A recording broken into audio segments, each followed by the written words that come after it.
Here he comes, actually. Of course. Dodged a bullet there. Thank you for your willingness, Tanny.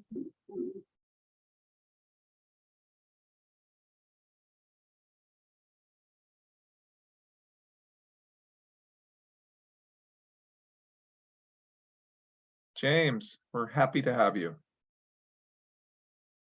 Started the Great, thank you. Sorry I'm late. I'm in the office today, and there are a lot of people. It sounds like a call center here, so I grabbed a conference room and couldn't bring Zoom up on the conference PC, so I've got my laptop here. Can everyone hear me okay?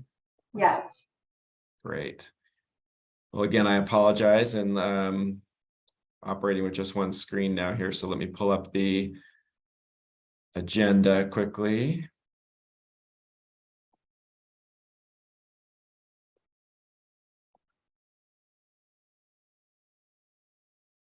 Okay, folks, welcome. James Allison here. Today is June 15th, 2023. I'm here to open the board meeting for the Urban Flood Safety and Water Quality District.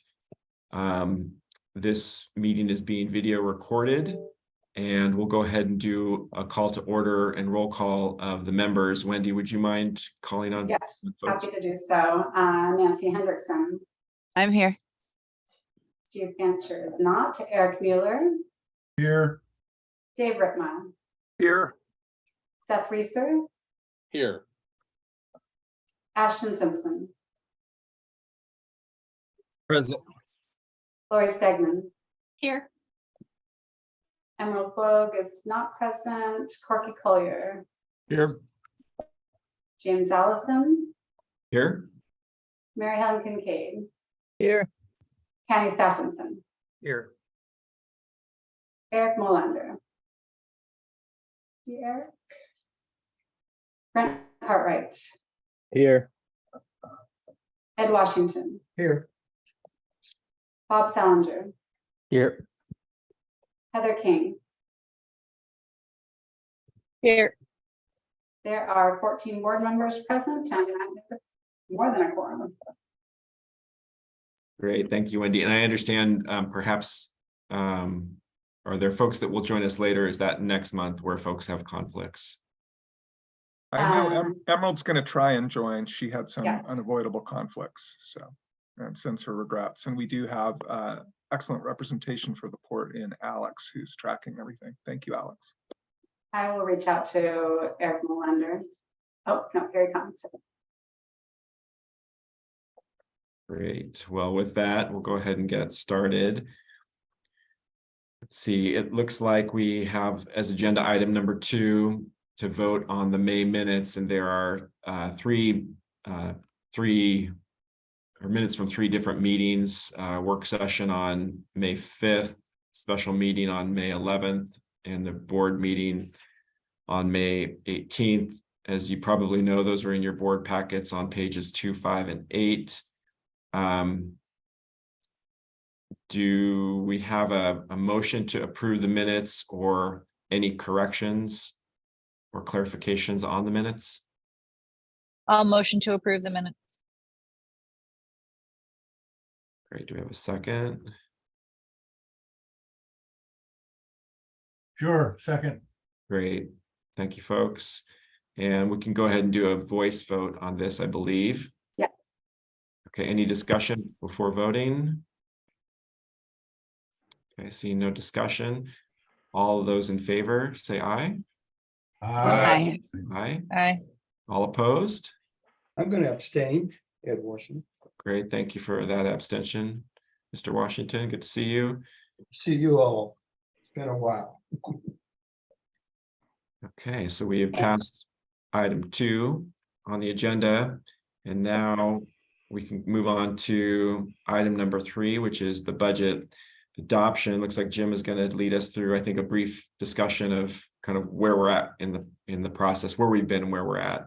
You want to take it from here, Jim? I'll do my best. And Lori sends her regrets. She's helping her kid pick a college, so she's on the road today. You have in your packet the approved budget for next fiscal year for the Urban Flood Safety and Water Quality District. As you may recall, you approved that budget a while back, and we had a hearing with the Tax Supervising and Conservation Commission recently. They have approved this budget as well. And the last step for you to take as the board is to adopt the budget, which is the last step after approval and review by the TSCC. I want to acknowledge the City of Portland for providing the line of credit that gives us the lion's share of our revenue. And to the legacy districts, I want to acknowledge that you all have votes to make next week on your budgets, and there are revenues assumed in the urban budget that have not yet been approved by the legacy boards. Should the legacy boards decide not to approve those revenues, we will make reductions in our spending at the urban district next fiscal year. And the timing of that was really related to state budget law and the Tax Supervising and Conservation Commission schedule. So we regret that that sequence is not ideal. So with that, you have a balanced budget before you. You have a couple of opportunities to discuss it, and you've already voted to approve it, and now you need to move to adopt it. Should you choose to amend the budget, we would need to have a different hearing with the Tax Supervising and Conservation Commission and come back to you for final adoption. Until that happened after June 30th, we would not be able to spend any money. So that's the context, and I'm happy to attempt to answer any questions in Lori's absence.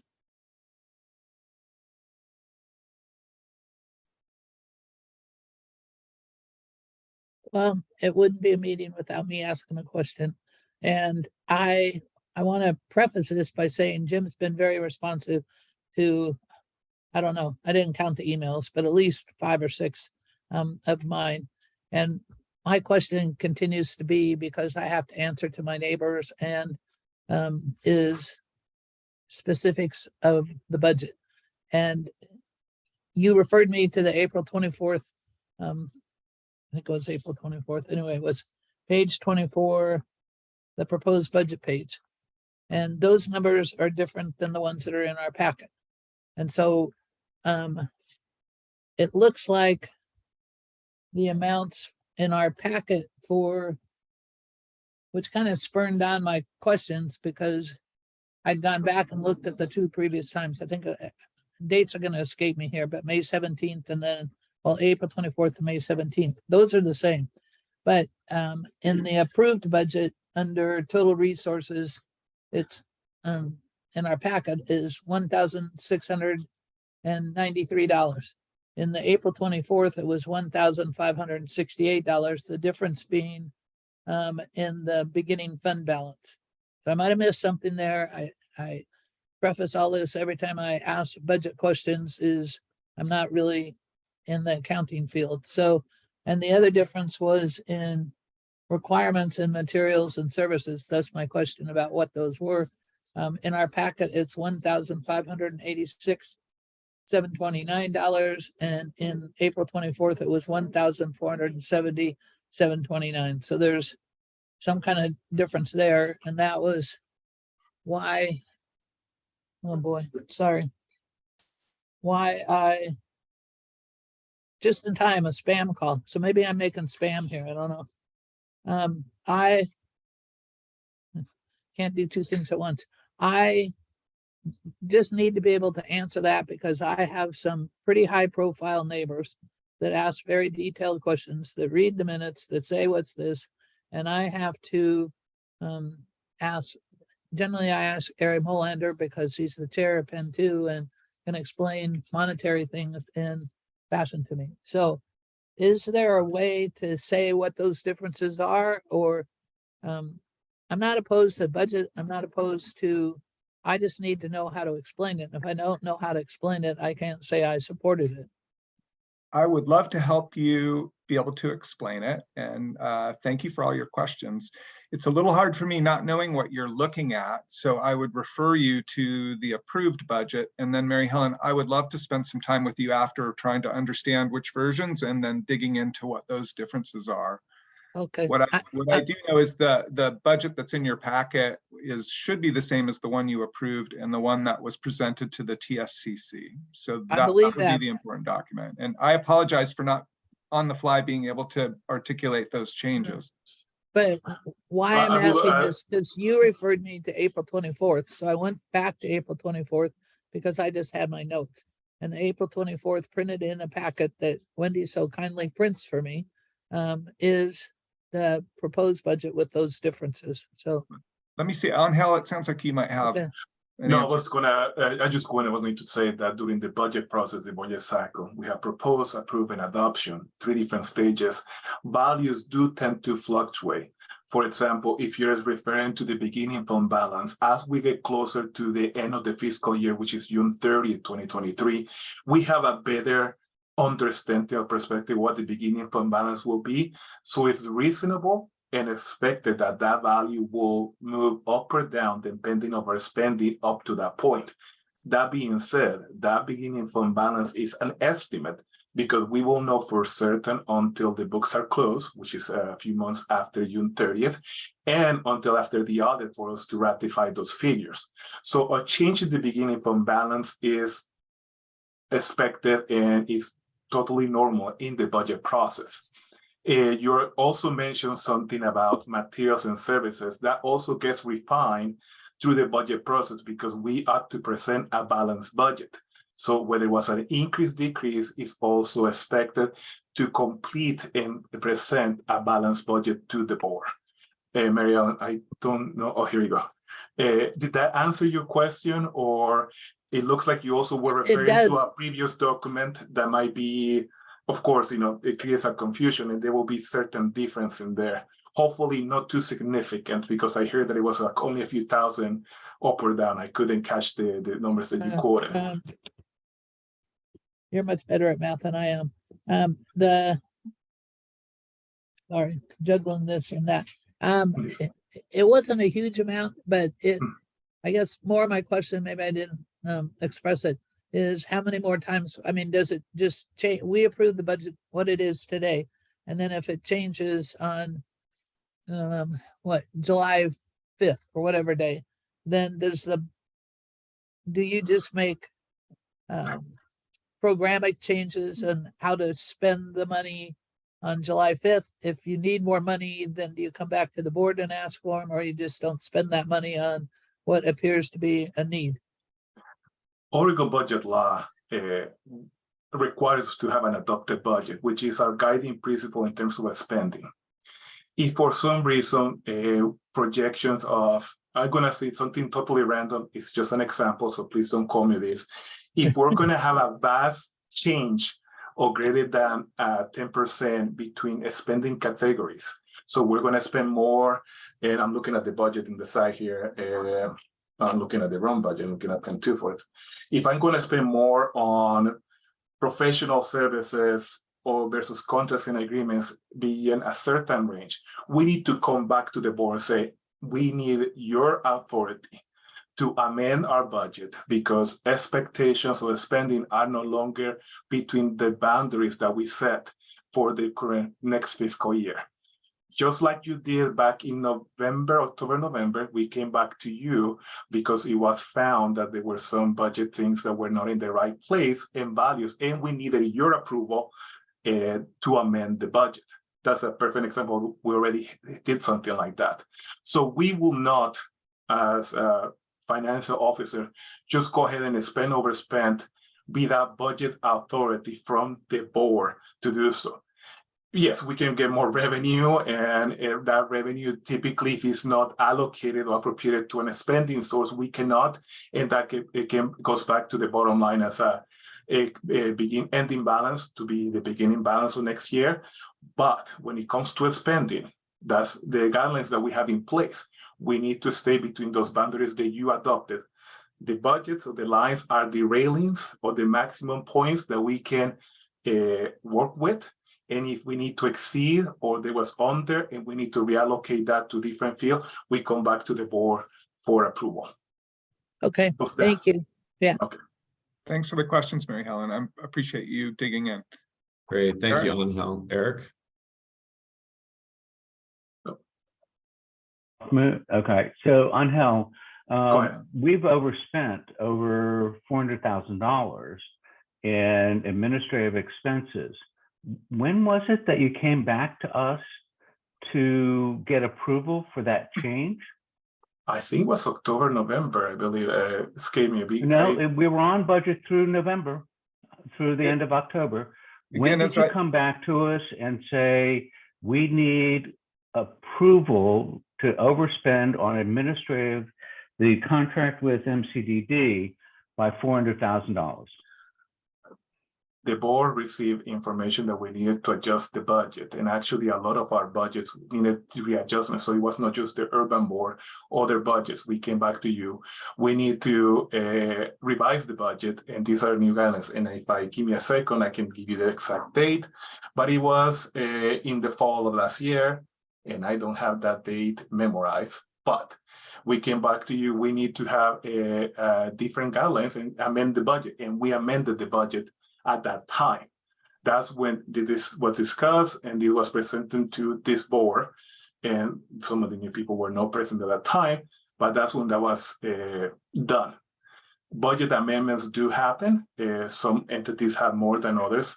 When I was at Portland Public Schools, we had at least 1 or 2 budget amendments per year. Unfortunately, when we had 3 or 4, it was a tremendous labor for the budget team and the finance team trying to get those figures, but we try to stay away from those particular things, but that does happen.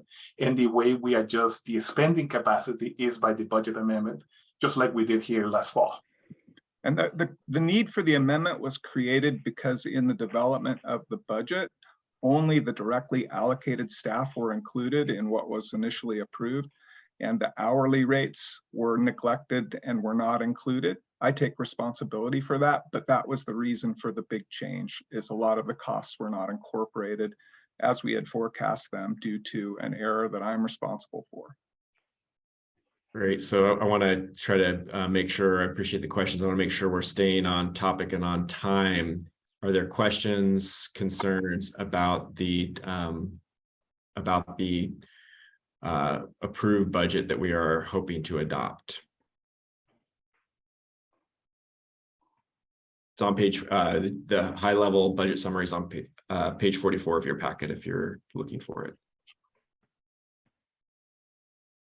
Eric. I don't know, to me, this kind of relates to the question I was having, because if I don't know the specifics of the I don't know the word to use, but and I didn't bring up the specific item that Eric did, but I just tried to go through one of my binders to find the October and November minutes, but they're like 10-pound binders now with all the meeting stuff. So at any point in time, MCDD can come to this board and say, or Jim, and excuse me for using sort of street level language, but Jim made a goof and we need to pay $400,000 and this is what you're going to be charged. Is that what we believe happened, or? Well, we won't be spending Mistakes anything. happen. I don't care about that. Kind of, but not really. We will not exceed that value unless we have approval. So it is part of the monitoring, the forecasting of the expenses.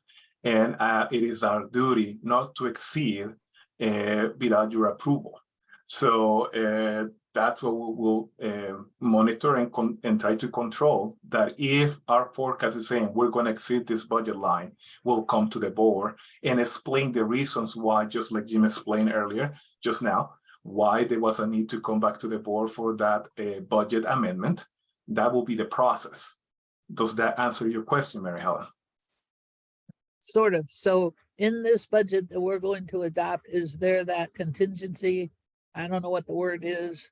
Is there that ability that if another discrepancy, error, or whatever is found, that you'll come back to the board? So that's why say materials and service. So let me attempt. There is no contingency on it for have that contingency because it's the Oregon budget law that we must follow. So that is our guiding rules, that if it happens, we need to come to you. There's nothing had to be expressly put into paper. We'll have to come to the board if we exceed this. That's part of the rules in the urban district that we need to follow. So that is our rules to follow. No need for that contingency to be, please come back to us by act of the board to if we have any changes. we have to. It's a given in that particular. I hope that I'm answering your question there. So No. no need for contingency, it's the law. We have to. Thank you. Mhm. Great, thank you, Angel. Eric? Look, James, you have your hand up. Why don't you go ahead? No, I was just going to mention, I think, again, I think we need to move away from this conversation, which is about controls. My understanding as Penn 1 board president is, if that's what we're talking about, is representing Penn 2 board or Penn 1 board, is the financial relationship between the boards is a contract. That contract is an intergovernmental agreement. And so any revenues requested by the urban board of one of the legacy districts has to come back to a contract. Isn't that correct?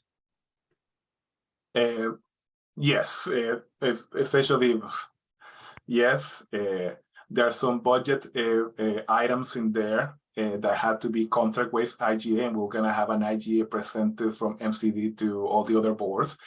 Just like this particular budget includes revenue from the legacy districts, and that's the document is the budget document that you're gonna be approving next week.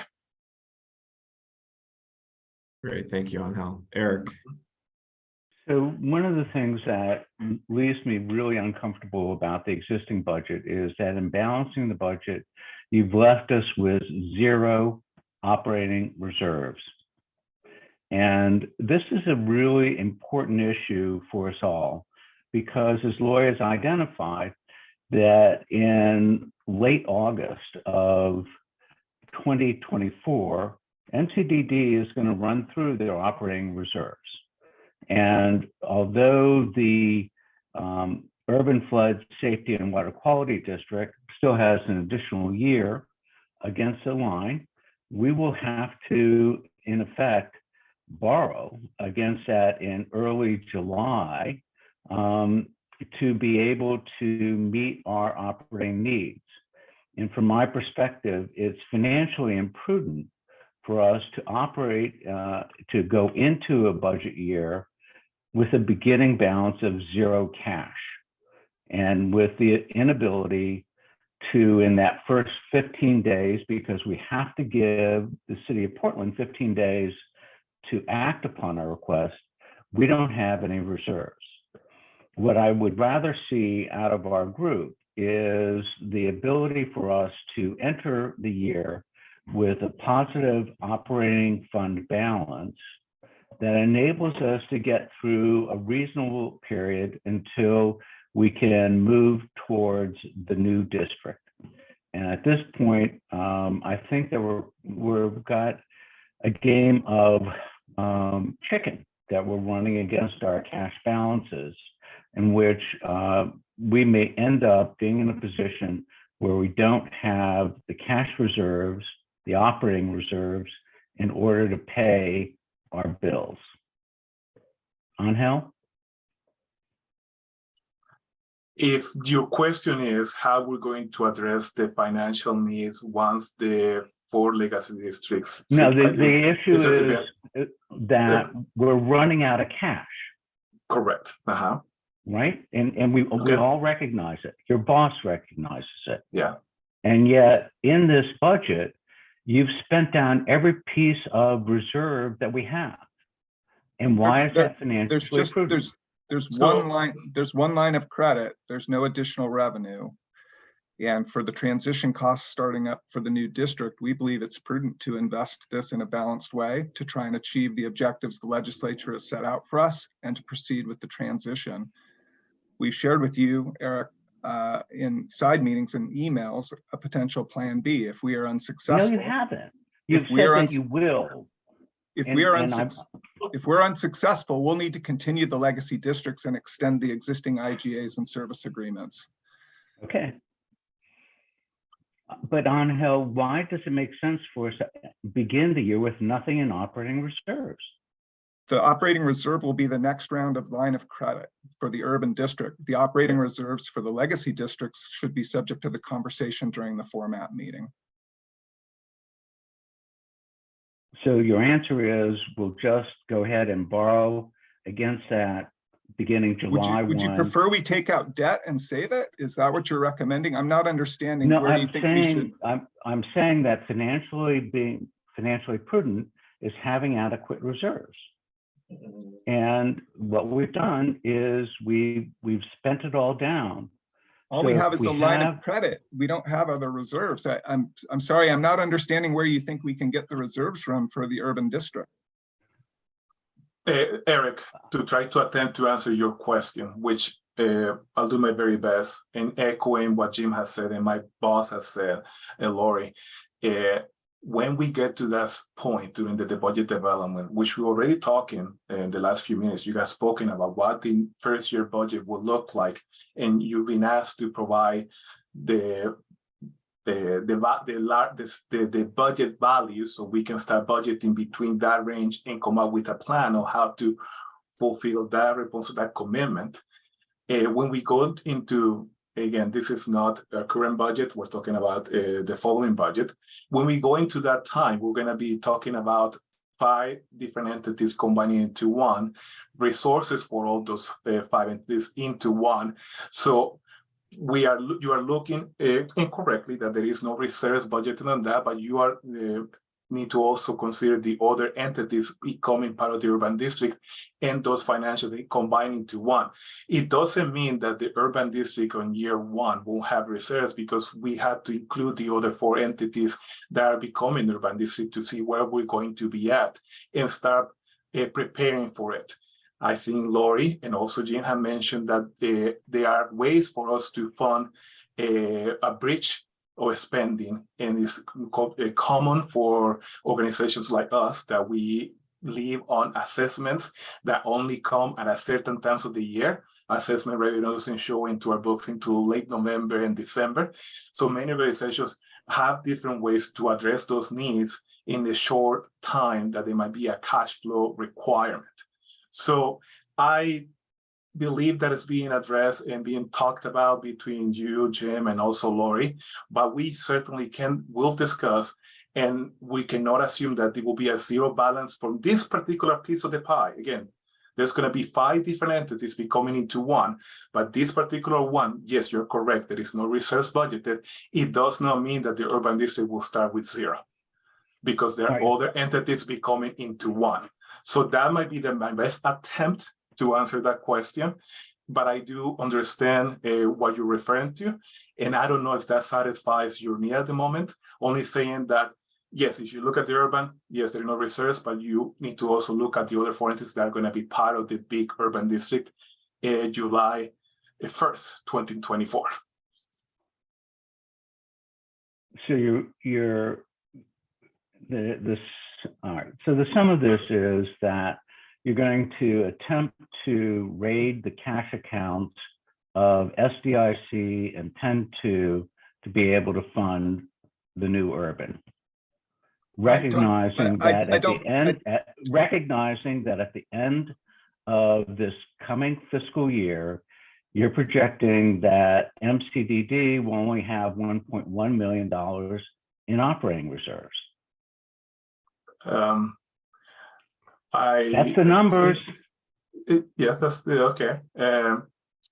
The saying rate seems a little bit of an interesting choice of words. I'm going to say that to you, Eric. And we are dissolving 4 entities and becoming one by the state mandate. And I think that you have some questions that will be answered. Unfortunately, at this moment is not what I can answer to you.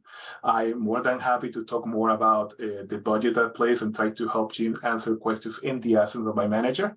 But I do hear you. I understand what you're asking. And I only going to echo what Jim has said, and I believe Lori has mentioned, that we're going to make plans to ensure that during the first year of the urban district, we be able to meet our commitments, financial commitments to staff, contractors, and everything else that needs to be done.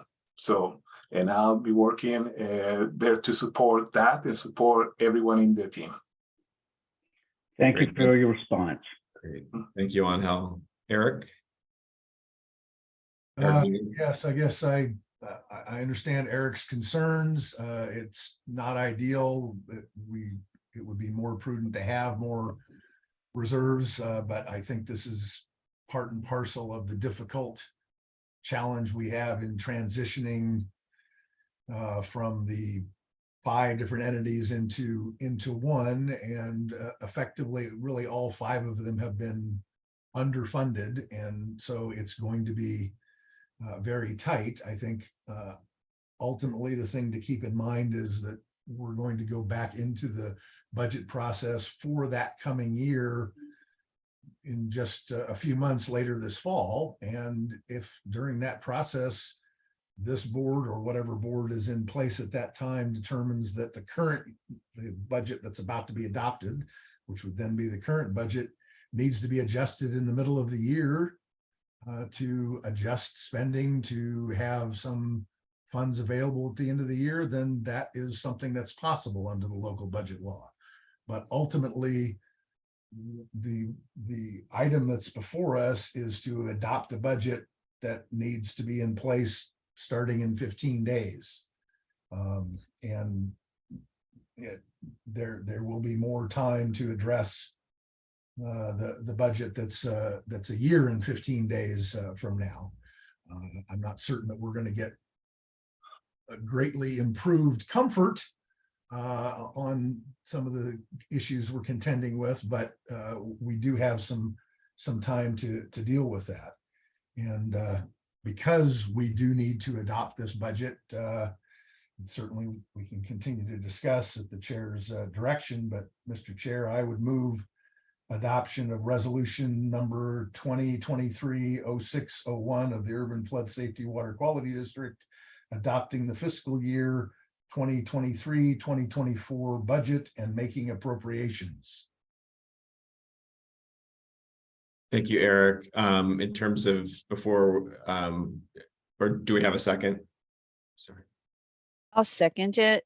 And I Okay, also, and then procedurally, so a second, is there any discussion? Nancy, why don't you start? yeah, I want to say, Eric Mueller, you said it very well. And Eric Molinder, I hear you too. And Angel, thanks for that very patient explanation. I do hear the clock ticking over the next 15 days and then the next 12 months after that. And while it's not ideal, I'm sure we'll make any prudent changes we need to. Over the years, we are looking for a long-term budget. We're looking for long-term sustainability. That's why we're all working together. It's not quite there yet. So, but I think we do need to move with all speed to get there. Thank you, Nancy. Corky? Sorry about that. Yeah, I'll echo some of the same comments. The delay has cost us an amount that we did not anticipate 5 years ago. We thought we'd be done by now, and the world has changed, and we're not. So that's okay. But Eric is absolutely right. Eric Molinder. Eric Mueller, I agree also. But let's be clear: this isn't just about a change we're going through. This is about the delay that we've gone through, and as that clock ticks, we're spending cash. So I very much agree with Mollinder's concerns, because I'm a fiscally conservative jerk, so I do worry about that very much. We need to approve the budget, and I'm going to vote for it. At the same time, I'm asking staff to come back to us with a plan for some bridge funding, which we will likely need. If we don't need it, fantastic. Chances are we will need it. I think we can talk to SDAO, we can talk to Business Oregon. I think you guys have probably already talked to some of them. But we really need to start on that plan this summer, not next spring.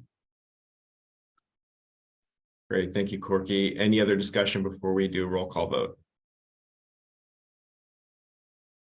Great, thank you for all the comments. Wendy, will you do a roll call vote for us, please? Yes, Nancy Hendrickson, I vote yes. Eric Mueller, Yes. Dave Ritma, Yes. Seth Reister, Yes. Ashton Simpson, Yes. Lori Stegman, Yes. Corky Collier, Yes. James Allison, Yes. Mary Helen Kincaid, I'm going to vote no because I don't think that this is how we should get pushed to the edge of the cliff. And I'm just going to quote Colin Powell on this. When he resigned as Secretary of State, he said he wasn't going to be threatened because people paddled the canoe to the top of the waterfalls, and he wasn't going over with them. And so he was going to get out. And this seems like a point where I think we got pushed to the edge of the falls and we're not given a really good decision of what to do. And I don't want to see us have to be in that same position again. Annie Stockerson, Voting yes and committed to making sure we're not in the same position again. Eric Molander,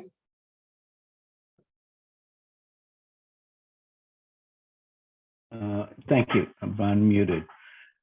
Like Tanny, I will reluctantly vote yes for this, with the proviso that we this summer come up with that plan that builds our reserves so that we can go back to normal, prudent financial management.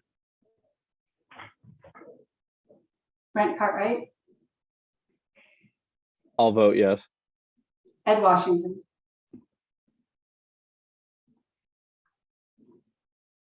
sorry, Ed, I muted you.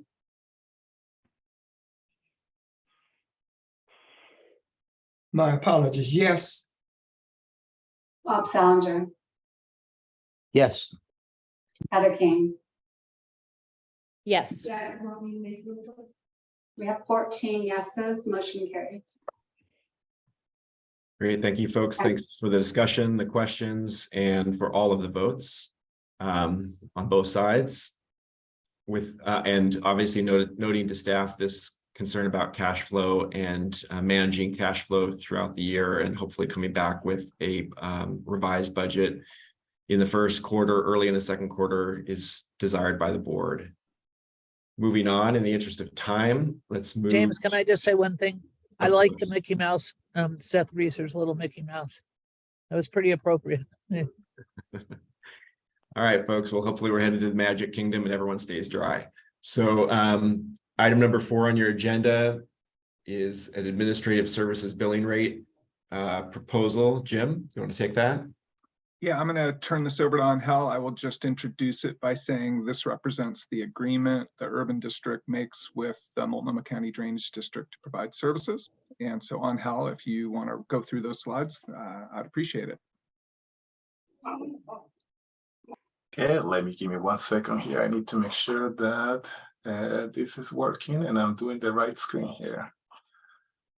And I cannot see you guys. Let me share my screen. Apologize for that. Here we go. Can you all see my screen right now? Yes. Okay, perfect. Thank you. I'm presenting here that there is a memorandum in your package from Lori Baker discussing the upcoming amendment number 3 to the IGA between MCD and the Urban Flood Safety Water Quality District. So let me go to the next slide. In that memo, there we go. There is a discussion that pursuant to Section 7 of that agreement, we come to you amending the service rates that are being updated for the next fiscal year. One of the major changes is that we are reducing the overhead from, I'm actually going to start with this.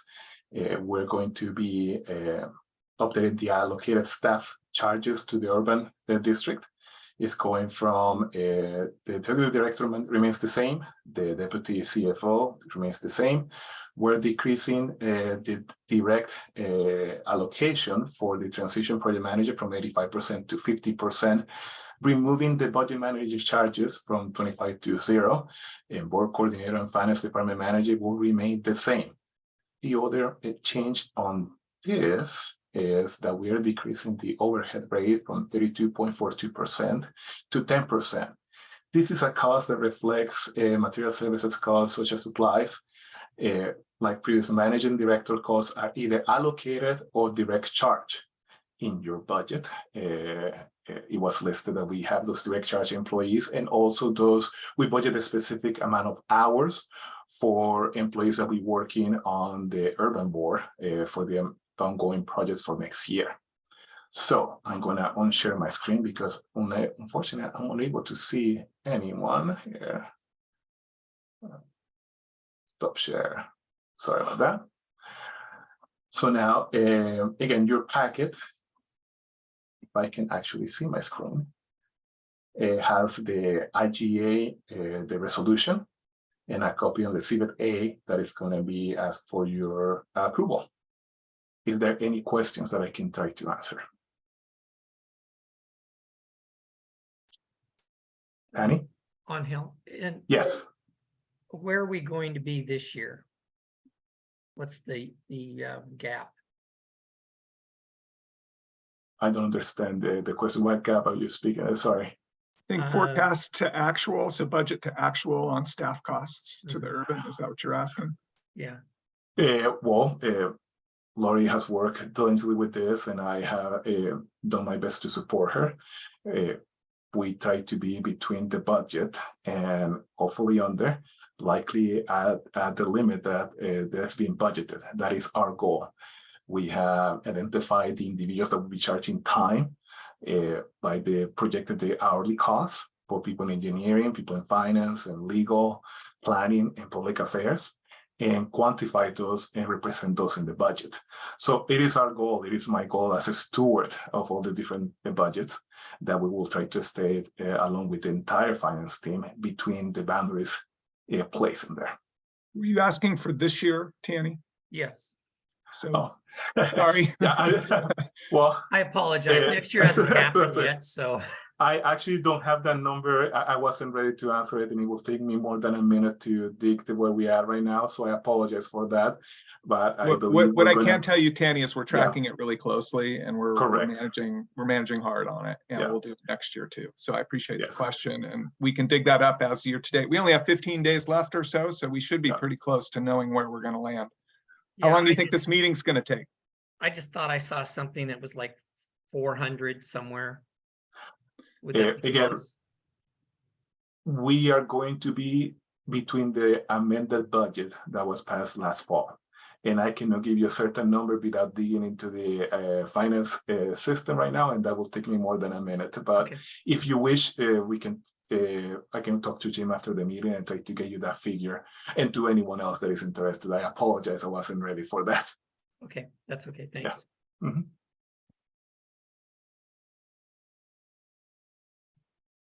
Thank you, Angel. Other questions on this proposal? You know, at the risk of, I don't want to belabor anything, but can you review, explain to me exactly why we're doing this?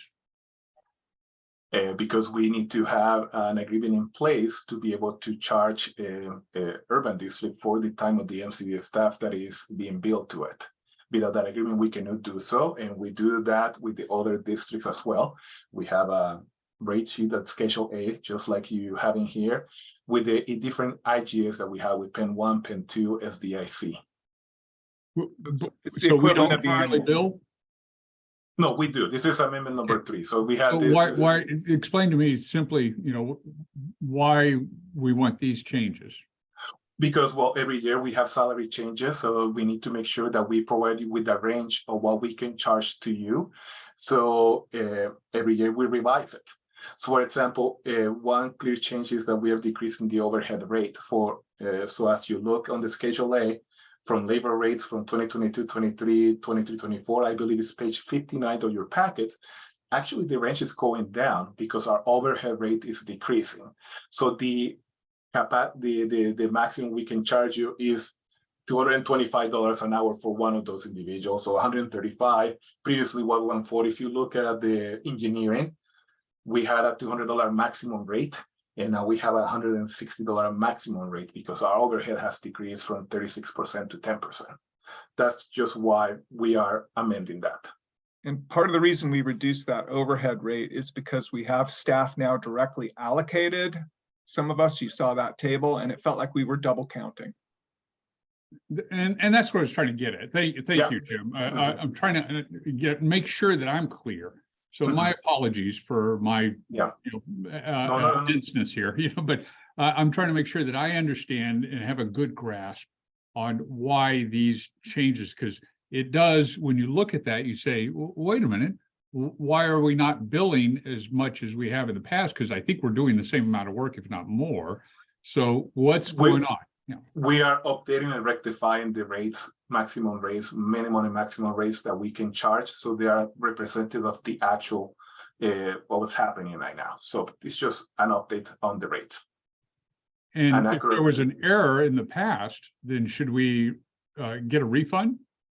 There was a change in the allocation by putting some of us on direct billing. And so now we're updating the agreement now to reflect that change. Yeah. Plus the changes. That's what I'm getting at. So we're moving from direct billing to a mix of direct billing and hourly. So before we were all hourly, then we moved to partial direct, partial hourly, and this conforms that change. And at MCD, there should be no change in the MCD budget. The two are aligned in the proposed budget for MCD and what's in this agreement. No, I mean the for the MCD budget of what they do, that should move forward without any change, I presume, right? Your proposed budget that you'll vote on next week at format reflects the rates in this agreement that you're considering as the urban board. Okay. I'm sorry if I don't understand your question. I'm not trying to. Yeah, I'm not phrasing it very well. It's not your fault. You look frustrated. I don't want to frustrate you. Corky, the projected expense that is reflected of the salary cost, it is reflected as revenue in MCDD, and that's related. That's how it's related. So, yeah, they all tie together. What I'm getting at is if the work that MCD staff does for the urban district, in a perfect world, all that work to the penny, in a perfect world, all that work gets paid for by the urban district, right? Correct. So you've got MCD doing their work for Pin 1, Pin 2, Sandy, MC, their normal maintenance work, so forth. You've got that over here. And then on top of that, you have to pay MCD staff to do work for the urban district, but that gets reimbursed. Am I correct? All right. So as we make this change, I presume that basic description I gave you doesn't change. Essentially, MCD is still paying essentially roughly the same amount that we've been paying for maintenance of the drainage districts. And then the amount that the work that goes toward the urban district is still being properly reimbursed. Is that a fair description of it? I will say so. Yeah. Right. I think that's how, that's why I'm just trying to look at it in really, really simple terms. And if they have not been properly reimbursed, if they've been reimbursed too much, well, then, urban districts get some money back, let us know, please. And Corky, it's not that different than when we trued up the rates that MCDD worked on with the legacy districts and we went to the flat billing. It's a similar excercise. We do but I think the problem is we're not really seeing a good description of that. And that's what I believe is the case. Which part are you missing a description of? Where we're saying, well, here's the total. Let's say, for example, you can describe it by saying, here's the total dollar amount in last year's budget, and here's the total dollar amount in this year's budget, and guess what? They're the same. So yeah, that information. Even though the rates have changed and the flat amount has changed, the all totaled up the amount that we're spending at the urban district is essentially the same, except for inflation, of course. In your budget, you will see the line items for the contracts with MCDD, and you could compare previous years with the proposed or now the approved, and we're waiting to adopt these rates. So those things are already reflected in your budget. I'm trying to find the page now. Yeah, that's what I didn't have that either. That's why I was asking. Yeah, so no, those are singled out as a category, and you can see in the proposed budget what the staff costs are and what they've been. Great. Yeah. Oh, there we go. Okay. Nancy has had her hand up for a while. Sorry, Nancy. Okay, so I'm just gonna say that I really appreciate that all the staff and manager costs are going to be billed hourly, and that the overhead is sticking to like materials and other kinds of overhead. I think that's really straightforward. I'm glad we're making that change.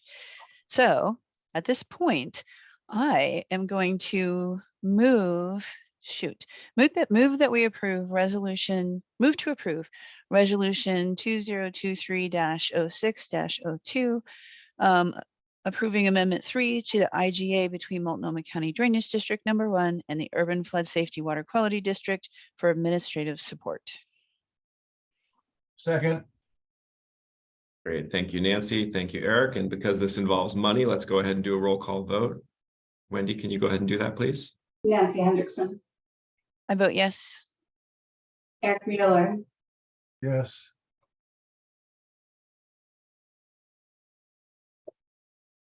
Dave Rittman, Yes. Seth Reeser, Yes. Ashton Simpson, Yes. Laurie Stegman, Yes. Corky Collier. I just want to comment real quickly that I really appreciate staff making the effort to streamline the billing process. I think that's great. Yes. James Allison, Yes. Mary Helen Kincaid, Yes.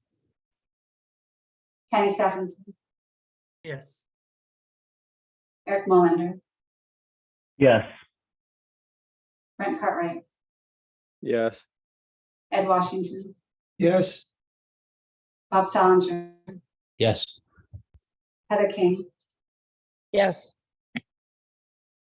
15 yeses, no nos, motion carries. Great, thank you for the discussion, the votes. Thank you, Wendy. Okay, folks, we're moving on to item number 5 on your agenda. This is the forecast approval. We've talked about this a lot. We will probably talk about it some more. In theory, the easy part of the agenda today is behind us. So we're about 30 minutes behind schedule. And with that, Jim, you want to kick us off? And by the way, the information for this is on your board packet, page 62. I don't have a long presentation planned. You guys have been working with us on this now for a long time. You recall last summer, we worked through some program descriptions and ideas. You guys asked us for some numbers to go with those ideas. Thank you, Eric Mueller. It was very helpful. I think it was a big breakthrough. We talked to you about a range that was comfortable. We brought you an initial forecast inside of that range. That forecast included outrageous billing collection costs and some other things. And through feedback from the board, we went from an initial proposal of $31 million to a proposal of $16.7 million in year 1. The forecast is not a budget. It does not appropriate any funds or authorize staff to spend a dime. What it does do is highlight your staff's best thinking about what year 1 costs could look like. The changes that are in there are the additions that I want to highlight for you, even though they're not real. They're just a means for analysis to give you more answers that I'll talk about in a minute. But we've added 2 additional FTE, an IT person and a pump station ops specialist.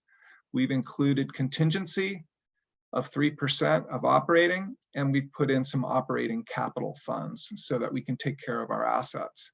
Again, what this number does for your staff is it allows us to work with Echo Northwest and our local partners to come up with an appropriate analysis of what a different approach to billing would look like on individual ratepayers.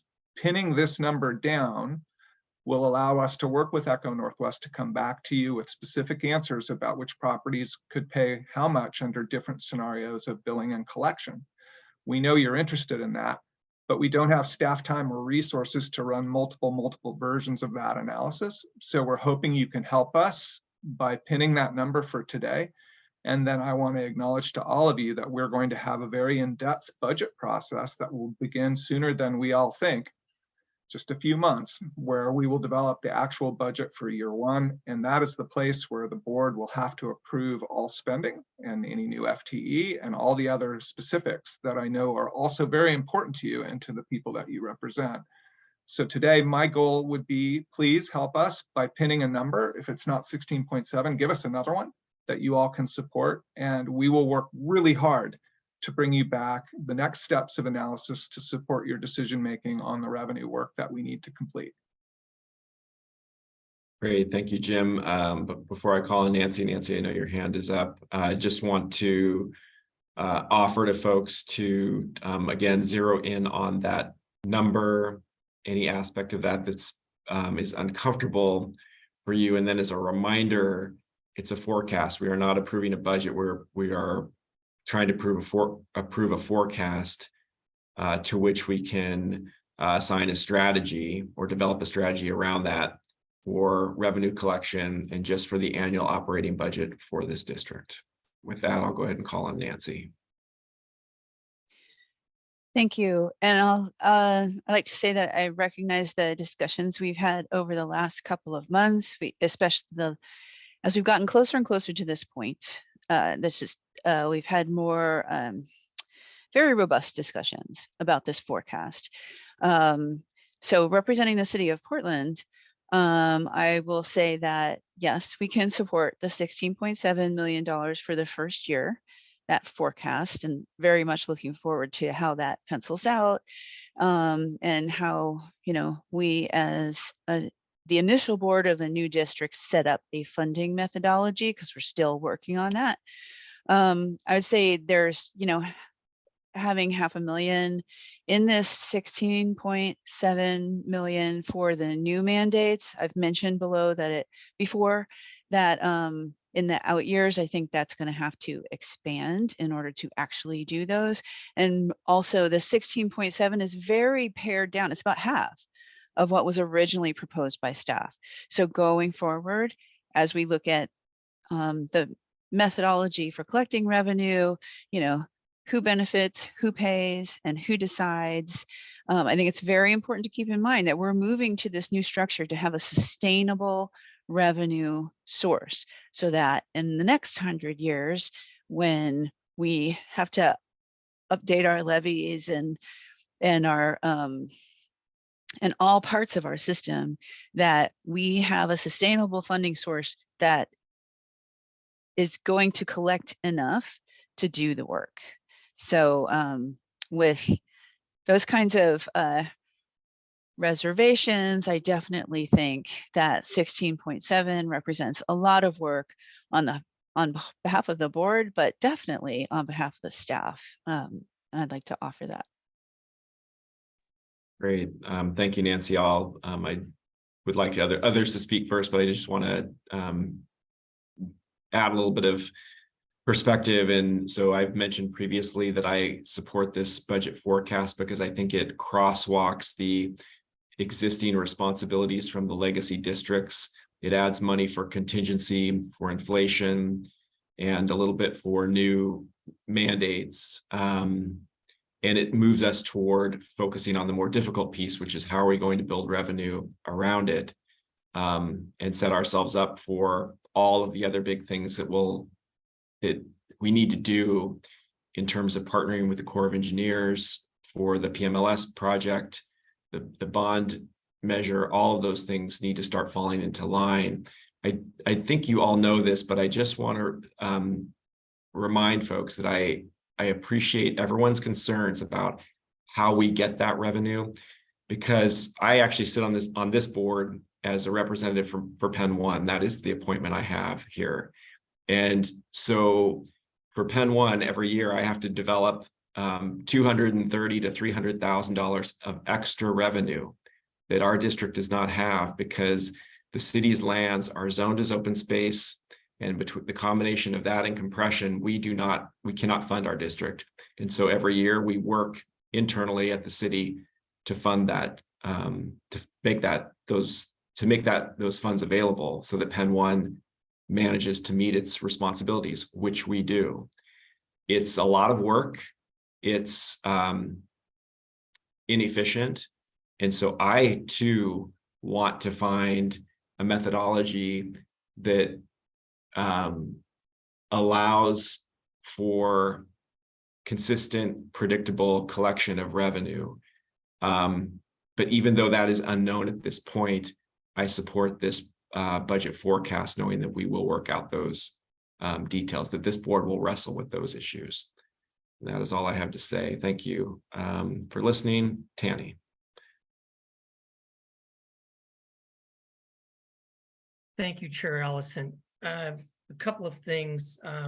My first question is on these 16 that we ran, did we factor in compression to any of these scenarios?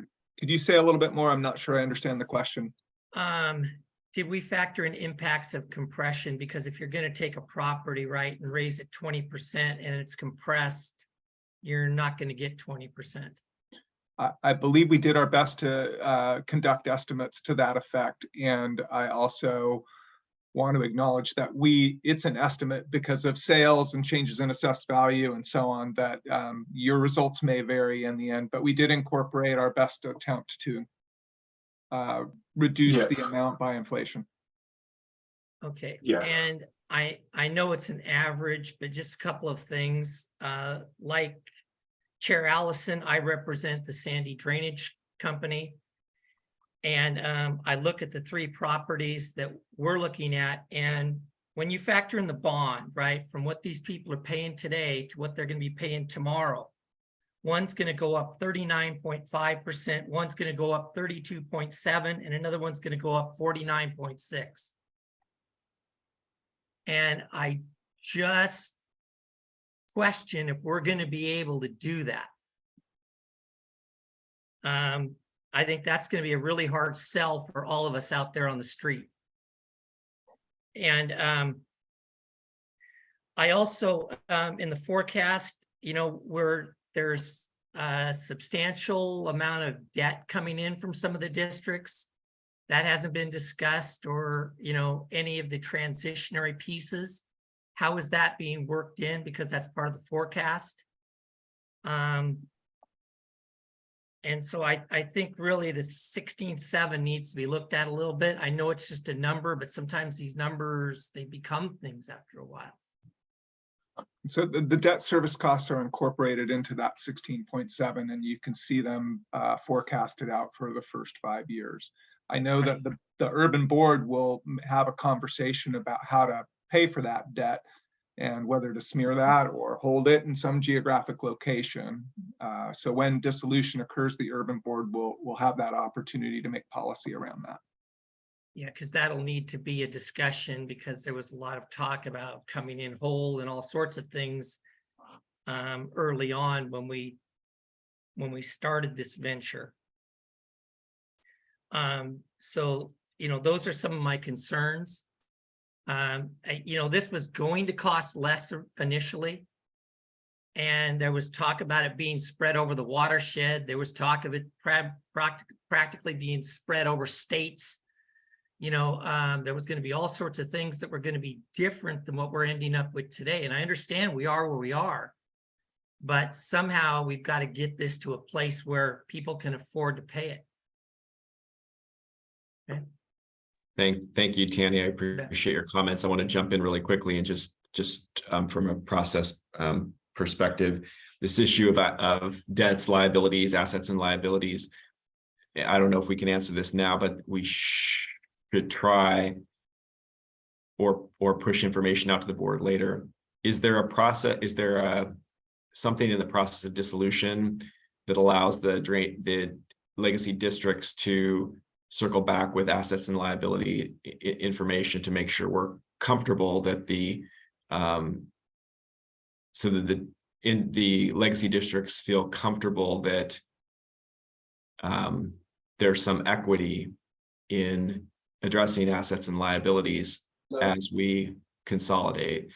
And then maybe the second question is, I believe I know the answer to this, with what Tanny presented in terms of cost increases. That is not, we're not voting on that, because we still, regardless of the method used to charge a service fee or an assessment to not the watershed, but the new district, that amount is still, that methodology and that amount are not set in stone. So we can't actually say, or we're not saying how much those in the managed floodplain will pay. So that's a question to staff, if that, hopefully those questions are clear. If we can pin this number down, then staff will be able to bring you alternative scenarios based on your policy direction of how you want to allocate those costs using which methods. And we look forward to doing that. What you have in the forecast before you is a rough guess based on distribution of the new revenue source using the number of lots in the district, which is not an appropriate way to do it. Also includes a 20% proposed assessment rate increase in year one and additional assessment increases going forward. That could be adjusted as well. And as you know, this board hasn't determined whether assessments are an appropriate ongoing use that we still need to work out. But what this number gives us is the ability to start to have a more robust and detailed conversation about how your decision-making will affect different ratepayers. Great, thank you, Jim. Before I call on Bob, I just have a request, not now. I'd like the staff to push out information at some point in terms of how assets and liabilities will be dealt with as consolidation dissolution occurs. Yeah, so I believe that the urban board in place at that time will conduct a debt distribution plan, and the urban board has the autonomy to determine how to share those costs or address those costs. There is a provision for some geographically based advisory bodies in the statute that could provide recommendations to the urban board on behalf of the legacy districts. Thank you, Jim. Thank you for your patience, Bob. Sure, no problem. I think I'll echo something that Nancy said, which is, the 500,000 or so, $500,000 for the new mandates to me seems pretty skimpy. Those are significant new mandates. It's supposed to change the way the district does business, and $500,000 on a $16+ million budget is what, 3%, and I'm not sure that's going to be adequate over time to really substantially meet those in a meaningful way. I also think that it means that it's going to mean that we're going to have to do a good job of integrating those themes throughout the entire organization in ways that aren't necessarily manifested by that $500,000. I'm going to vote in support of it today because I think we are where we're at and it's time to move forward. But I think it's something we've got to pay a lot of attention to, because a lot of work went into developing those mandates, trying to come up with a new vision for how we do business. And again, I'm just not sure that this is adequate to get us where we need to go. $500,000 goes really quickly, especially when you start to divide it between, the 3 or 4 new mandates that we do have. And it can't just be window dressing. It can't just be something that we put a bow on top of it and call it climate resilience or green infrastructure or equity and inclusion. So how do we use that money in the way that really makes it substantial and integrated? Again, I'll vote for it today, but I wanted to flag that as a pretty significant concern. I think that's a place where we have not hit the target yet. And I do appreciate all the work that's gone into it. Great, thank you, Bob. Seth? Just 2 points, one of which to follow up on what Bob just said. I'm fine with the 16.5 million, and I'll vote on it today. But I think long-term, the district needs to move away from the transition costs and the administrative cost of getting these districts consolidated, as well as when the line of credit gets paid off. And I personally would like to have some sort of formalized direction that in the out years that money be reprogrammed to capital reserve replacement and to new mandates. So as we get through the transition time, as we pay off debt, that number is not necessarily going to go down, but the cost should shift to maintaining capital and fulfilling those new mandates. So and I don't know if we can propose a formal board action on that, but I think that should be memorialized at some point. And then the last thing I'll say is that I'm looking forward to getting past the discussion of the operating, because, I think that the forecast shows that we're going to be going forward with an ask to people who aren't paying anything currently to support $5 million a year to the annual operating, as well as between 13 and 14 million dollars of additional debt service. So I think that everyone, when we say nobody's going to like it, it means everybody's going to have to pay more than they would particularly like to. And we have to thread the needle of something that's acceptable to people who are in the district and something that we can sell to people outside the district, to the point where we can get support for a geo bond for the projects that we have. So I'm looking forward to those discussions at the board level. Great, thank you, Seth.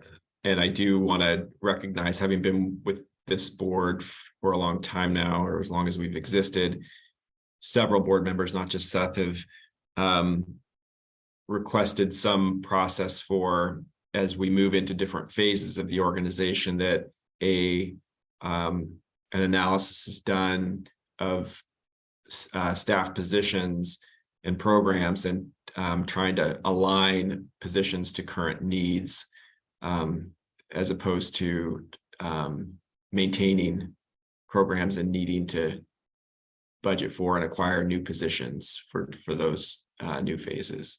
I don't know how we do that, how we memorialize that, but I have heard that several times. Eric Mueller. Yes, Mr. Chair, thanks. I would also say that I will support the 16.7. I mentioned it at the last meeting, that I would be in favor of it. I don't believe it's perfect. I think there's plenty of information that we still need to examine, that's going to cause it to get shaped and adjusted and modified. But we have to have a requirements target, which is what this 16.7 is, in order for us to take the next step that was on Chair Fancher's slide that he showed us a couple of meetings ago, where we were going through the washing machine cycle, that we kept going round and around through the issues because we didn't ever sequentially solve it to move on to the next one. We need to establish this as what's required, so that we can move on to the next step, which has some of the very valid questions that Tanny raised just a few minutes ago, is how are we going to collect this revenue, not just the collection mechanism, but from which constituencies? How is that cost going to be allocated out to be collected? But until we have a number that we need to get in total, we can't really focus on getting that methodology down. And so I'm wholeheartedly committed in saying, here's our first year requirements that we need to come up with. Now let's move on in our next meetings to talk about how do we get the right combination of revenue streams and methodologies and allocation formulas and whatever, but at least we know what the number is that we need to come up with. Thanks. Great, thank you, Eric. That's very well stated. Eric Molander. So if you like it 16.7 or not, I'm urging you to hold your nose, vote for it, because the critical issue that has not been addressed yet is the voters' willingness to pay. And we've got to have plenty of time to get out in front of voters and the commercial interests that are going to be paying these new taxes, so that we know that they in fact support it. And this is going to be critical, because they very well may come back and say, yes, we support a bond issue, more limited than we have in the current scope, but we've got to be able to be responsive to them. And the work of Echo Northwest over the next month or so, to be able to provide us with what that revenue looks like, what the privilege tax or equivalent looks like, is what we need to go back to the community and say, do you have the willingness to pay? Thank you. Thank you, Eric. I appreciate that. I don't want to editorialize, but I have done it a fair amount. Dave Ritma, do you have Councilor Ritma? Sorry. I'm sorry. Why I kept hoping the answer would come forth, but the packet doesn't have a 5-year forecast. I understand that the purpose of this motion you've got on page 62 is to further refine a forecast. But I guess we just adopted the budget. Why do you need this motion? I'm just mystified. Let me see if I can take that one. So the budget we adopted is really the bare bones, $2 million budget that this agency doesn't really do much in terms of like the flood protection, the outreach. That is really done by the legacy districts. This whole budget exists for this agency, which is a transition agency, a transition board. What we're talking about is once the budget we're talking about now, the 16.7 million, is for what this agency will do when the other legacy boards have dissolved. It is the budget for the agency that will do the consolidated agency that will do the work, not the agency which is MCDD, which the three other legacy districts contract with for the services. Is that fair to say? Yeah, the budget you just adopted is for next fiscal year. The budget that is included in the forecast, which is not a budget, it's a forecast, would be for year one of the Urban Flood Safety and Water Quality District's initial consolidated operations. It's a forecast so that we can begin the analysis to determine who's going to pay how much and to guide you guys through an actual year one budget process next fiscal year. Okay, thank you. Thank you for that question. Any other questions at this time or comments? Okay, I did want to say there's a little bit in the chat. Mary Helen raised a good point about how low income folks will be able to pay this new fee. I think that's something to table for the future. It's not something we need to decide on now, and I know it will be talked about. Eric Mueller. Oh, yes, Mr. Chair, I was ready to make a motion. I would move to authorize the staff to use the total expenditure amount of 16.7 million for the first budget year of the Urban Flood Safety Water Quality District for the purposes of further refining a proposed revenue structure. I'll second. Great, thank you, Eric. Thank you, Seth. Any discussion before we vote? I just wanted to clarify my comment. I put it in the chat because I wanted it to be put in the work scope of Eco Northwest when they shape however they're going to spend the 16.7 and the budget impacts on all people because of having that kind of program. Great, thank you, Mary Helen. Any other discussion before we vote? Okay, Wendy, would you mind calling a roll call vote again? I will. Heather King, Yes. Bob Salinger, Yes. Ed Washington, Yes. Brent Cartwright, Yes. Eric Molander, Yes. Tammy Stephenson, Yes. Mary Helen Kincaid, Yes. James Allison, Yes. Corky Collier, Yes. Emerald Vogue, Yes. Lori Stegman, Yes. Ashton Simpson, Yes. Seth Reeser, Yes. Dave Ritma, Yes. Eric Mueller, Yes. Nancy Henderson. Yes. We have 16 ayes, the motion is unanimous, or the motion carries unanimously. Thank you, everyone. A lot more to come. Appreciate your help. Great, thank you. And I do want to just say one thing, which is there are a lot of small details that each of us is concerned with in terms of what makes up this forecast. And again, the board will at a future date adopt a budget, and we'll have an opportunity to look at those line items. I want to just offer, since I think this is a milestone, and I want to thank everyone for reaching this milestone.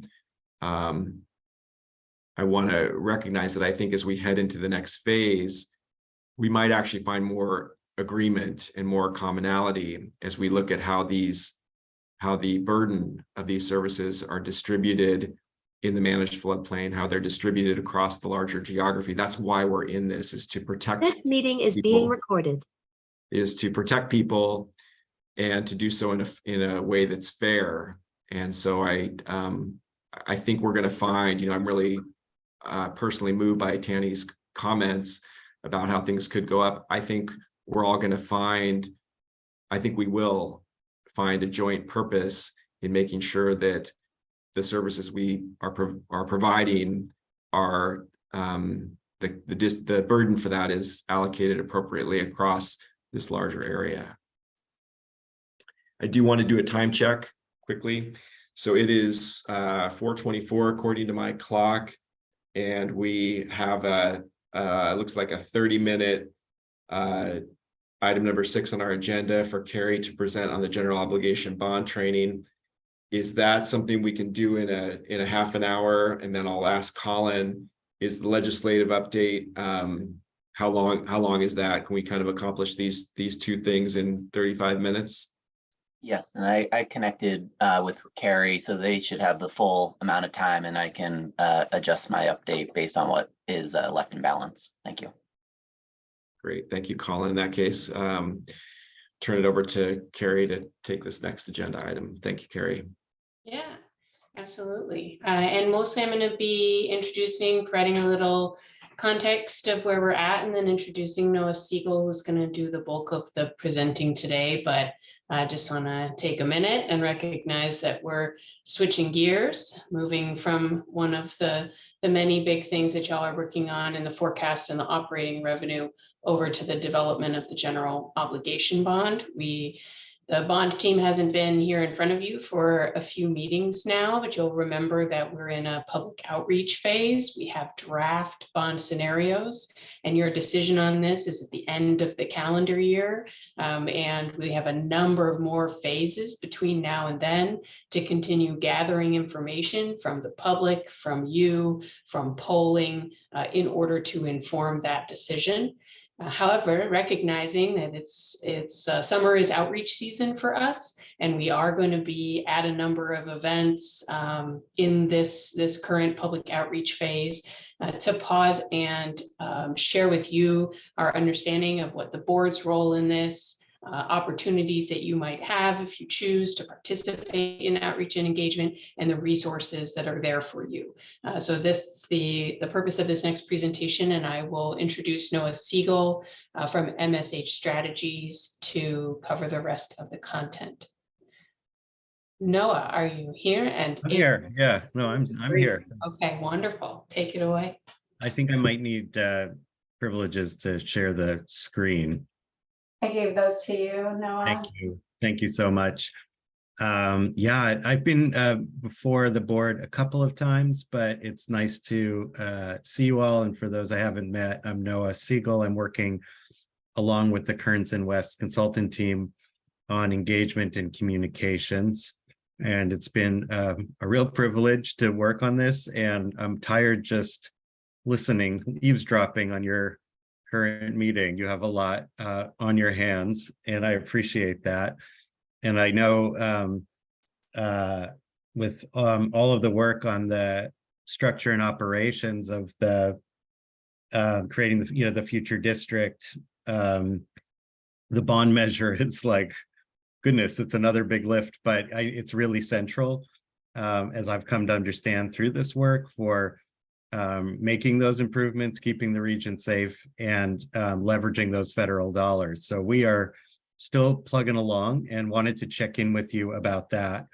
And in a lot of ways, I wanted to pick up on Eric's comment, which is these conversations we're having, the internal conversations, these are critical, but it's really critical that we get out and talk to voters, constituents, stakeholders, our bosses, to understand what the appetite and level of support is, and what people want to see from this. And like Carrie said, we have a number of ways of doing that, through engagement, through polling, but you all are really critical to that effort as well. So just wanted to run through what we've been working on and what's available to you. Let's see. So I always want to, can everybody see that? Yeah, we hold see the. Yeah, I just want to get it into presentation mode. I always forget how to do that. Just go to slideshow, and I think hit the slideshow, and then from the beginning. I Thank think. you. Yeah, I always forget the difference with And then, so look, the row beneath that and to the left. From the beginning. Thank you. Yeah. Thank you. Collective effort. I appreciate it. Got it. It's up. Terrific. So just a quick reminder that we've branded this overall effort as Flood Safe Columbia River. That's up in the website. It's a simplified version for the broader general public of what this effort is all about. So it includes the bond, the operating funds, and the future elected board. Just sort of paring it down to more simple terms for what is the need, what needs to be done, and how does it work. So if you haven't visited the website, I really encourage you to do so. I think it's a helpful entry point for people who have very little knowledge about this. And as Carrie was saying, just plugging back in, zooming in on this bond schedule, part of our work plan. We're right here in May, we began public outreach, and we have those bond scenarios that we worked on with you. They're out there in the survey. We're taking feedback in a number of ways, and we're working towards being out in the field with polling around these questions in September. So in some ways, this summer is really critical for gelling around the core options and the core elements of what would be in the bond package, and how we message that and get it out there is the critical input for what we eventually put out there as our product. As we work towards a referral for the May 2024 ballot, and we have the December board meeting as the date for that referral. So it feels like a long way off, but it's not actually that much time to get a lot of this work done. Just referring back to one of my earlier presentations about how to get a geobond ready. So we've done quite a few things already. We talked about leadership and developed the Engagement and Education Working Group, which is moving forward. I brought you a presentation on the electoral landscape and how things are looking. These things are all available in the past board packages, but we could also, if anybody wants a reminder, we can help with that. So we're really into this critical third period around developing the investment options, as I was just describing.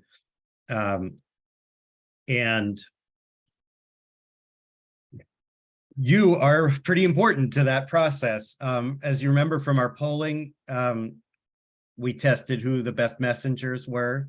And broadly speaking, the people who are closest to their own communities are the best messengers. So people love to hear from scientists and engineers. In general, people may not want to hear from a nameless technocrat or some other person's, an elected official from another jurisdiction. Sorry, no offense to the nameless technocrats on this call. But they definitely want to hear from the people they know who represent them. I think you're all pretty aware of how important that is. So we wanted to just go over the ways that you can help us get this information out there. And then we'll talk about what we've prepared for you as resources. So in general, as we're doing engagement, any way that you can connect staff to key events that are happening, people who need to learn about this, outreach opportunities in your own communities. We really encourage you to keep that front of mind, to connect with Aster and Carrie and others about getting those on our calendar and making sure that we are showing up everywhere that we can and need to be. We encourage you to use staff as a resource for presentations. I think you kind of never get a second chance to answer those questions and be as knowledgeable as possible.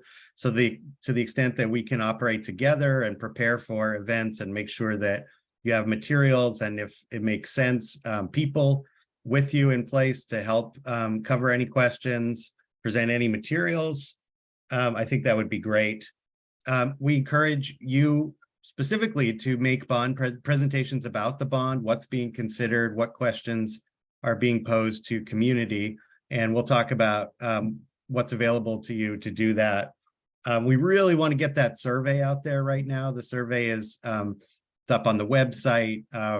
It's available in a number of places, but the more respondents we can get on that survey, the better. And to push out the materials we've prepared in all the venues where you operate on a daily basis. Just wanted to revisit the importance of messaging, the reason we put so much work into these shared core materials, and things we've learned from polling and recent elections, that in general, I don't have to tell all of you, this is a bit of a rough time for government and trust in government.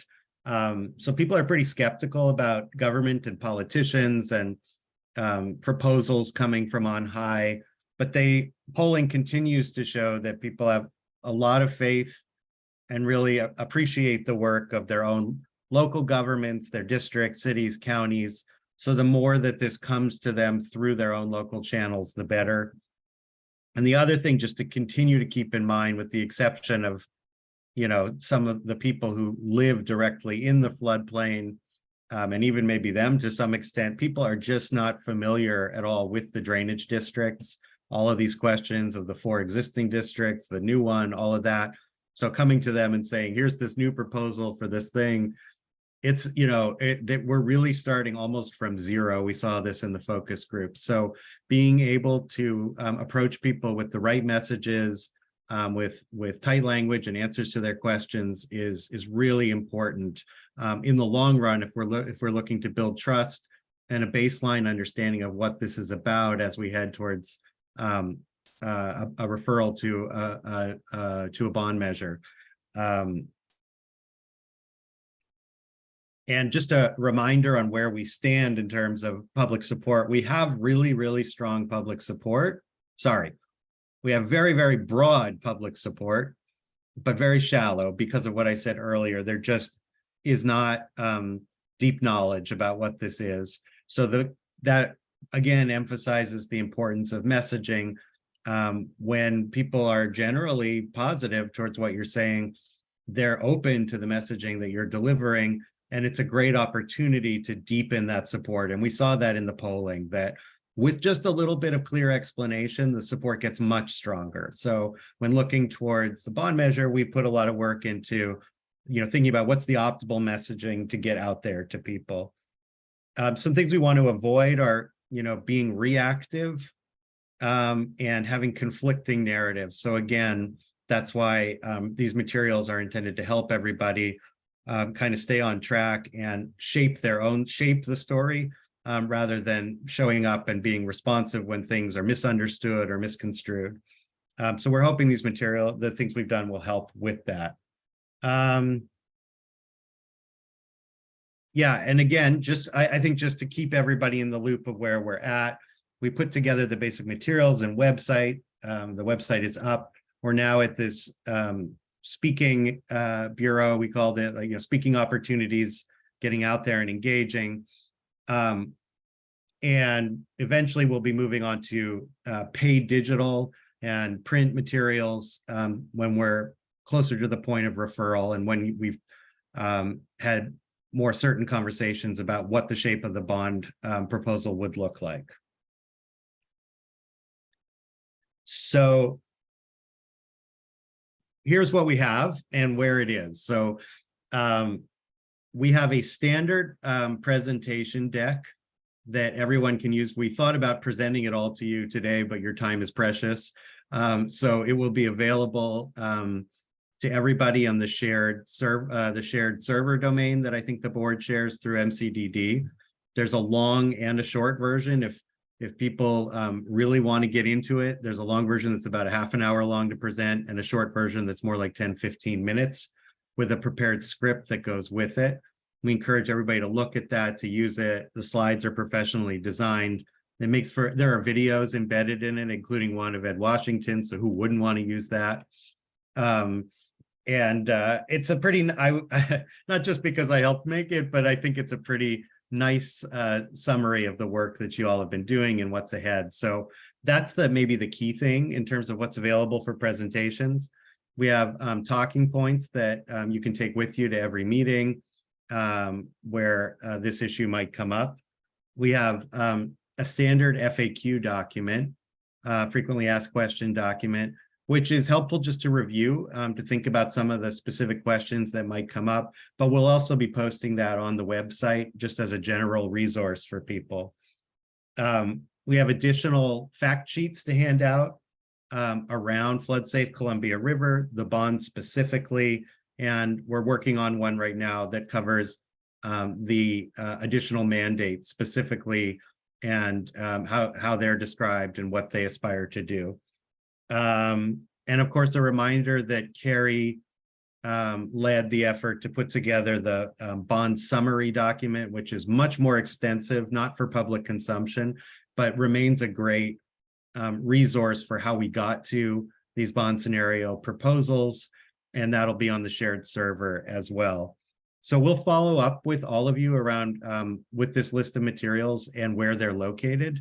But again, the key things for you are these talking points, a presentation deck, and one-pagers to take with you wherever you go. We will be training the Education and Engagement Working Group specifically on that deck and on specific question and answers so that they feel, you know, well-versed in doing this. Again, staff are always available to help at events, could answer questions.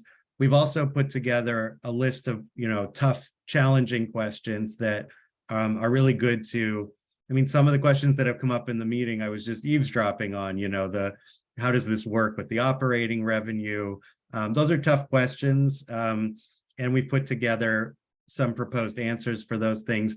I mention this because anyone from the board who is interested in really taking who thinks they will be in a more public role or would like to be in their own communities, you know, doing events, giving presentations, being out there, we would happily include you or do an additional training with these materials with you. So please let MCDD staff know if that is something that you would like to be engaged in. And I think, you know, that's it. That's short and to the point, but would love to take questions if you have any. Great, thank you, Noah. Questions? I just want to make a comment.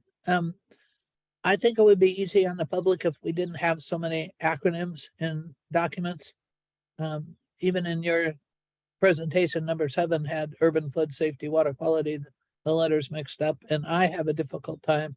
And I've been doing this for like 8 years, keeping track of CCA and CCCA and all of those things. So from a public standpoint, that would be helpful to not use acronyms in the materials.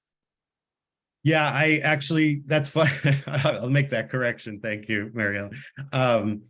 I couldn't agree more. That was why we started going with flood safe Columbia River, and those acronyms don't appear anywhere in the materials. And we tested it in focus groups. You couldn't be more right about that it's just not worth the time and effort to tell people MCDD, urban flood safety, water quality district, this, that. Like, what they need to know is that there is flood risk, that we have a window of opportunity to make improvements, that the long-term benefits far outweigh the cost, and here's what we propose to do. So it's about the narrative, not about the acronyms and the organizations, and I just strongly agree with that. Great, thank you, Mary Helen. That's a great comment. I just want to, I'm going to just open a huge can of worms here, but it strikes me, I don't know if it does the same for other board members, that currently, as we move into the revenue collection for the operating budget, our current legislation enables us to collect money for the operating budget without going to the voters. I know that's correct. And we've discussed the challenges with the service fee and the utility fee.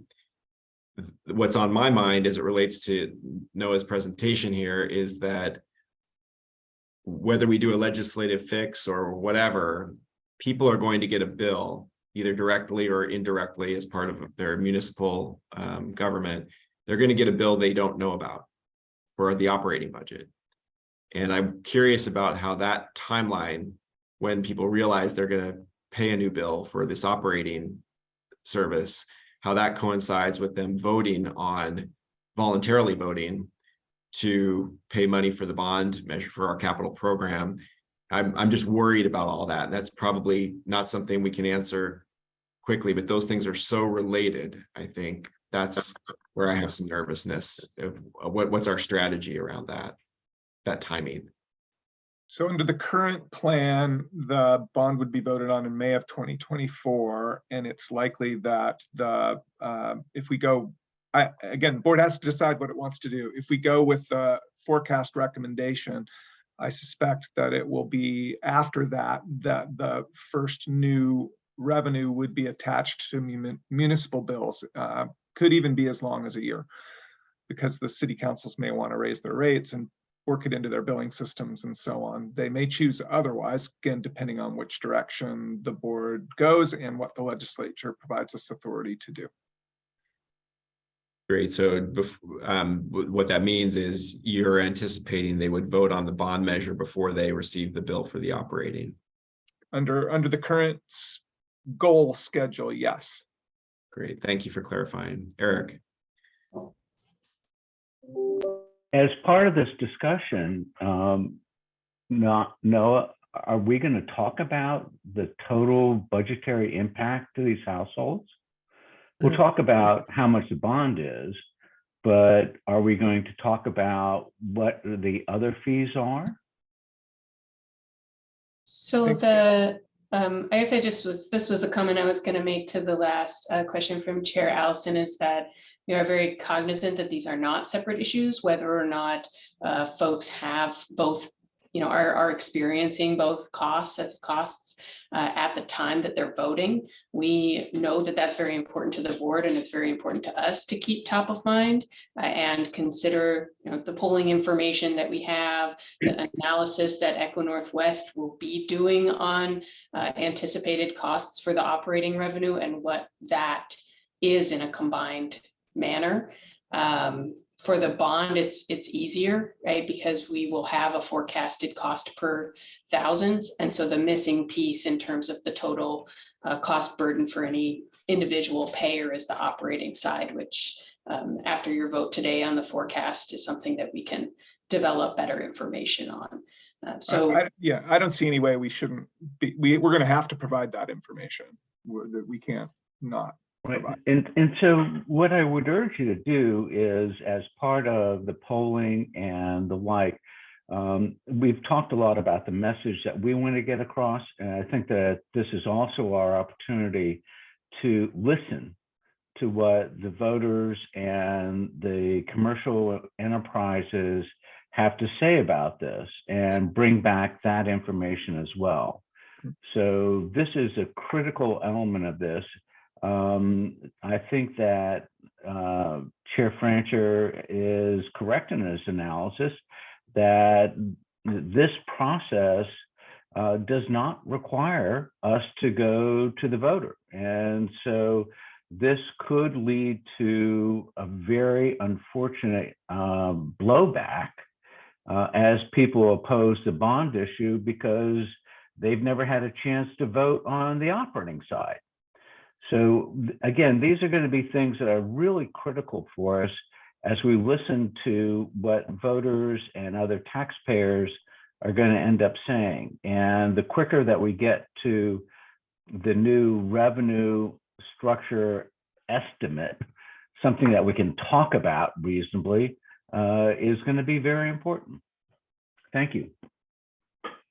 Could I just, I think I skipped one bullet in my haste, which was in terms of the role that we need from you. I agree with Eric entirely that it's that board members are also a conduit to us, to community. So we need to, when we make presentations and engage, one of the most important things you can do is in one way or another, gather the feedback that you're getting and feed it back to us so that we collect it and use that as input. I certainly agree with that. And that's really helpful to us as you move towards a decision on the bond.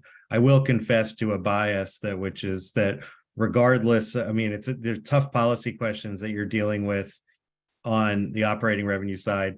I feel like the urgency is it's very important on the bond side that this get moving and is passed on a timeline, because so much sort of hangs in the balance around the federal money and the opportunity to get working on this. So if I sound a little bit like a cheerleader for the bond, it's because I am. So there is definitely on the bond side a sense of urgency around making sure we land the right message and all that. But I definitely agree that that's not to the exclusion of listening to the feedback we collect.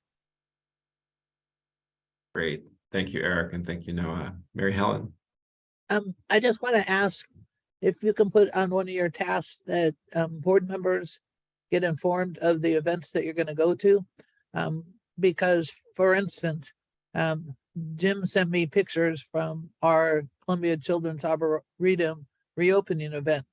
And I was on the planning committee and I didn't know they were going to be there. And one of my neighbors about 2 minutes later said, "Why aren't you here? Pen 2 is here." And then I'd said, "Well, I just got pictures," but I had no idea they were there. So I didn't have an opportunity to tell people or, respond sensibly to, and I had a good excuse. I said, "I had surgeries, I can't go." So I kind of got off the hook that way, but it would be helpful if you had things scheduled in advance that we knew that they were going to happen. And one other comment, just to reiterate what Eric said about having information for people. I was at a community meeting group for the Office of Community and Civic Life, and they said, what are they going to do to the levy? I hear they're going to lower it in some areas and raise it in others. And I said, well, that's not true. Where did you hear that? And they said they went to a meeting. So people are starting, it seemed to me that people are starting to talk about it, but I didn't have a response for them and so then they said, well, who's going to pay for it? And I said, they're working on that. They're, GO bond, city funds, etc. And 3 of the 7 people in the meeting said, we have to pay for it. We don't own it. The city owns it. And so I think that message needs to be put of why the citizens are having to pay for it. And that's my question to Jim of who owns the levy, because somewhere out there, people know that they don't own it, but they have to pay for the maintenance. And so it's like, why are we charging you for something that you don't believe that you own? Just those comments and somehow in the messaging are coming up on people that are starting to make stuff up about this. So you're getting the word out, but I don't know that it's the correct word. So working for the, TJ McHugh at the Office of Community and Civic Life, he's a temporary director. City council people's offices that meet with citizens, just make sure that they have that message.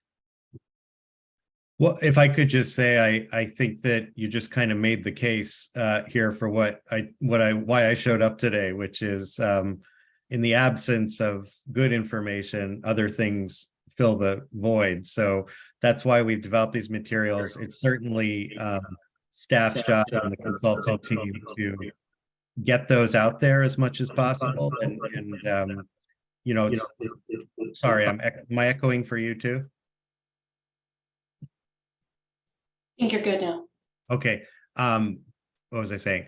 Yes. So some of the things you brought up, Mary Ellen, are exactly the kinds of things that are in the talking points and in the FAQ document and in the one-pagers. So we could use your help whenever you're out. And I definitely think we should keep everybody informed of all the events. But that's exactly the sort of the point of why we put these together and why we're making them available, is to get those quick right answers out to people. Even if they're a little difficult to swallow, at least they'll be correct and framed in terms of the value that people are getting for these improvements.